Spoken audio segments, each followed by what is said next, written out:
Shalom, selamat datang di Renungan Harian Suara Kebenaran.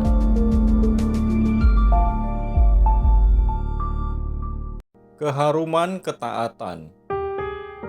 Ada satu prinsip yang sangat fundamental, namun sering dilupakan oleh banyak orang Kristen, termasuk aktivis, bahkan pendeta. Padahal kalau orang Kristen, siapapun dia, melupakan hal ini berarti mati. Dia tidak akan menjadi anak-anak Allah. Firman Tuhan dalam Roma pasal 8 ayat yang ke-12 sampai yang ke-14 mengatakan, "Jadi saudara-saudara, kita adalah orang berutang, tetapi bukan kepada daging, supaya hidup menurut daging. Sebab jika kamu hidup menurut daging, kamu akan mati. Tetapi jika oleh roh kamu mematikan perbuatan-perbuatan tubuhmu, kamu akan hidup. Semua orang yang dipimpin roh Allah adalah anak Allah." Jika 70 tahun umur hidup kita usai, dan belum kita bayar utang tersebut, mengerikan sekali. Kita termasuk yang bandel. Lupa punya utang yang harus dibayar, karena daging itu enak. Bohong kalau orang bilang tidak enak. Yang bilang daging itu tidak enak hanya orang yang sudah hidup dipimpin roh. Setan menutupi kebenaran ini. Jangankan jemaat, aktivis pun lupa bayar utang. Jangankan aktivis, pendeta pun lupa bayar utang. Kita harus bayar utang itu setiap hari, dan Tuhan memberikan peristiwa-peristiwa hidup yang melaluinya kita diberi kesempatan membayar utang itu. Tuhan akan menunjukkan apa yang masih kita senangi, namun itu tidak disenangi Roh Kudus. Tuhan akan memberikan impuls atau rangsang agar kedagingan di dalam diri kita bisa naik sehingga bisa disaring. Harus ada kesempatan berbuat dosa. Padahal begitu kita melakukan satu dosa, maka kita punya kecanduan, naik sekian persen. Apabila kita melakukan lagi, ia naik lagi. Kalau terus-menerus, maka kita tidak bisa melepaskannya lagi, sehingga sampai mati kita tidak mampu membayar utang. Tapi kalau kita berkata tidak, itu adalah saat kita menyembelih daging. Tuhan itu sangat baik. Ia menghabisi manusia lama kita dengan bekerja dalam segala perkara. Dari apa yang kita lihat, dengar, dan alami, kita diproses untuk bisa membayar utang, supaya semua keinginan daging kita benar-benar dimatikan, dan supaya kita hidup menurut roh.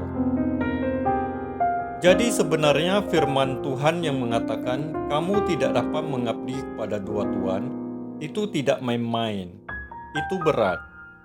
Tapi Tuhan dalam kesabarannya memberi kita kesempatan.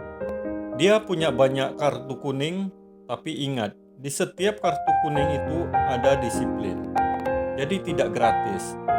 Kedagingan yang dilakukan seseorang itu ada konsekuensinya. Menjadi anak tebusan itu besar tanggung jawabnya, besar resikonya, besar konsekuensinya. Sebab ketika Yesus Tuhan kita membenarkan kita, artinya kita dianggap benar, kita diperhadapkan kepada Allah Bapa. Bapa memandang kita ini benar, walaupun keadaan kita belum benar-benar benar.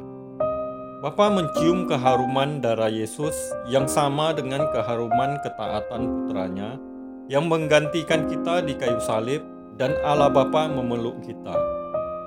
Kita dibenarkan bukan hanya untuk bisa dianggap benar, melainkan mau diubah menjadi benar-benar benar.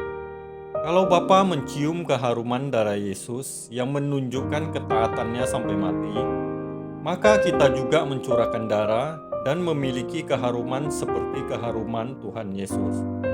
Maka di dalam Ibrani pasal 12 ayat yang pertama dikatakan bahwa kita harus mengikuti perlombaan yang wajib, yaitu memiliki iman yang sempurna seperti Yesus.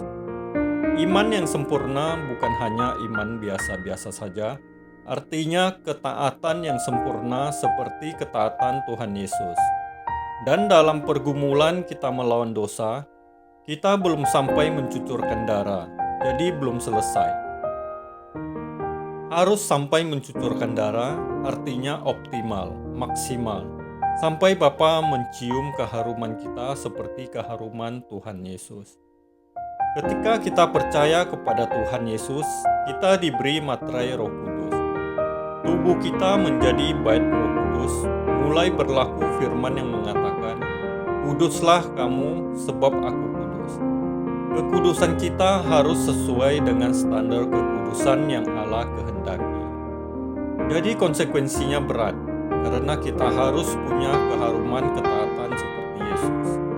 Dengan kalimat lain, karakter seperti yang dimiliki Yesus harus kita miliki. Dan Allah memberi kita kesempatan. Roh Kudus yang ada di dalam diri kita mendesak agar kita memiliki pikiran dan perasaan seperti Allah.